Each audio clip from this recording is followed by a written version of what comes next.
Hello guys! Hello Pisces! Welcome dito sa aking channel, Kapalaran 888. Welcome Pisces! Alamin natin ang money career, financial reading. Para to sa lahat ng Pisces for the month of May 2025. Okay, May na tayo guys. Tingnan natin. Pisces, money career, financial reading. Okay, kumuha tayo dito ng one card lang. Pisces, the thinking woman. Thinking woman, Pisces. 47, 4, 5, 6, 7, 8, 9, 10, 11. It's manifestation. Meron ditong Pisces na ngayong buwan ng May ay nag-iisip siya. Punong-puno siya ng motivation, ng drive, ng energy, ng strength. Parang nagano siya, nagbe-brainstorm siya, 'di ba? Yung parang iniisip niya, ano ba ang magagawa ko para madagdagan yung sweldo ko, para madagdagan yung investment ko, or para magkaroon ako ng pera. So, nakikita ko ang taong ito, pwedeng babaeng Pisces or anumang gender, pero sinasabi na sobrang nag-iisip ang taong ito sa kung ano yung mga next move niya or next plan. Okay, thank you. Dito naman tayo sa next deck. Okay, Pisces.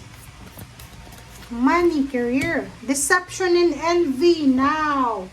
Money tayo sa pera to.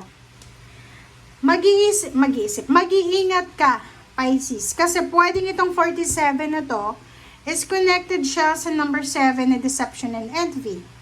Pwedeng may isang babae na nag-iisip, babae or lalaki. Iniisip niya kung paano kanya maluloko sa usaping pera. Nako. Mag-iingat ka, Pisces Kasi itong taong ito, ano lang siya, tawag dyan, hindi mo siya mapapansin na isa siyang envious.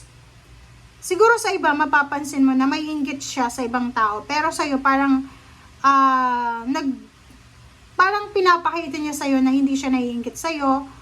Or go with the flow lang siya sa situation. Pero, ang taong ito ay naiinggit sa'yo. Unang-una kung magkano yung sweldo mo, naiinggit siya kung ano yung meron ka na wala siya.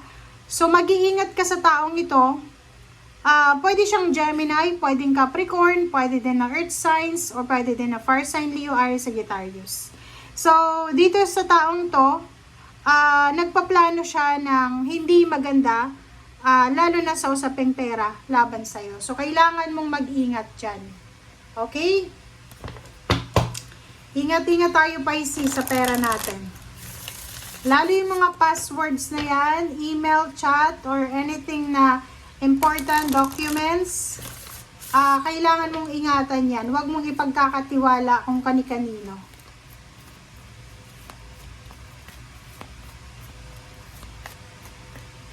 Okay, healing.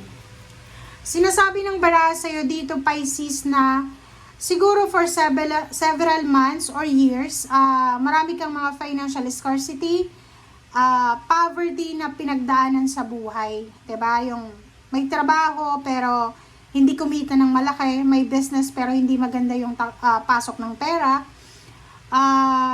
Siguro hindi nakapagtrabaho yung iba dahil nagkasakit, nabuntis, or pwedeng yung iba naman ay nag-retire, parang nagdesisyon na hindi na magtrabaho. But for the month of May, yun nga yung sabi ko sa'yo sa past readings natin, Pisces, na yung 2025 talaga para sa mga Pisces, magsisimula talaga siya ngayong May 1, 'di ba?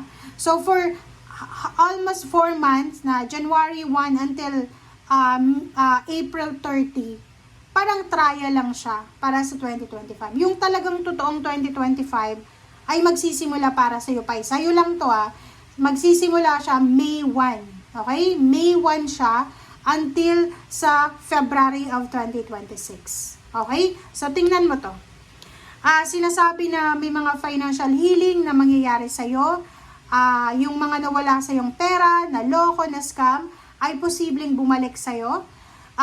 May mga taong nanloko sa'yo dati na posibleng makokonsensya sila sa ngayon, or posibleng may pinagdadaanan silang problema pinansyal, malaki pa sa niloko nilang pera sa'yo. Okay? So, yun. Okay, tingnan natin dito sa fourth deck tayo. Okay.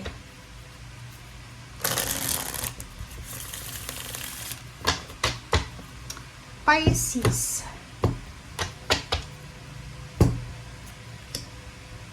Okay, congratulations sa inyo guys. Wow. Gusto ko kayong palakpakan kasi ang Seven of Cups and Six of Wands is a manifestation ng sobrang prosperity and abundance. Kasi, ibig sabihin niya Pisces na isa sa mga healing na pwedeng dumating sa'yo is yung about sa choices and options. Like dati, parang wala kang choice. Ito lang yung trabaho na gagawin mo. So, isusugal mo talaga yung kung ano yung naandyan sa buhay mo. Pero ngayon, simula ngayong Mayo, sinasabi ng baraha, you have several choices, you have several options kung paano mo maabot yung rurok ng tagumpay. So, ibig sabihin, hindi lang isang company, hindi lang isang bansa, hindi lang isang work or career ang posibleng maging source of income. Hindi lang, parang pinipresent sa'yo ng universe ngayong Mayo na eto Pisces, eto yung mga pwede mong pagkakitaan. Nasa iyo na yan kung ano yung gusto mo dito. Parang ganon. Okay. So, this one, choices and options. And sinasabi na posibleng maraming darating na kumbaga chances para maging victorious ka, maging abundant ka, maging prosperous ka. Pwedeng may salary increase, higher position, public recognition. Kung tumatakbo ka bilang isang kandidato, pwedeng talagang manalo ka ngayong Mayo na to. Okay? And yung iba din sa inyo dito, mare-recognize kayo ng community or ng company or ng employer nyo or ng boss nyo, yung CEO, kung gaano kayo kagaling sa trabaho nyo. Okay. Okay, for the next two cards natin is Two of Wheels and Four of Cups. So, sinasabi ng baraha sa'yo dito na sa usaping pera Pisces, kahit gaano ka pa kayaman, kahit gaano ka pa ka-successful, kinakailangan mo ng balanse sa salapi. Kailangan mong i-manage ng tama. Kailangan mong i-manage ng wise yung pera mo. Four of Cups, bakit? Kasi, pag ikaw ay nawalan, walang sino man, nakamag-anak, kaibigan, ang pwede mong malapitan. Ilang beses ka nang nawala ng pera, pero mag-isa mo tong kumbaga dineskartehan. So dito sinasabi ng baraha, simulan mo ngayong Mayo na to na kailangan mong maging matalino sa paghahawak ng pera kasi wala kang maaasahan na ibang tao kundi sarili mo lamang.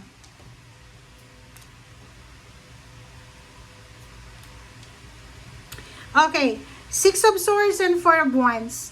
This month of May, isang plano para sa buong pamilya ang posibleng gagawin nyo. So, pwedeng this month of May, magpaplano kayo, ikaw, kasama ng anak mo, asawa mo, or kung single ka, mag-isa ka lang, or pwedeng ititreat mo yung parents mo sa isang travel. So, sinasabi ng baraha, pwedeng it's a plan about relocation, travel, international or local. It's a plan about buying a house or home, a property, parang ganon.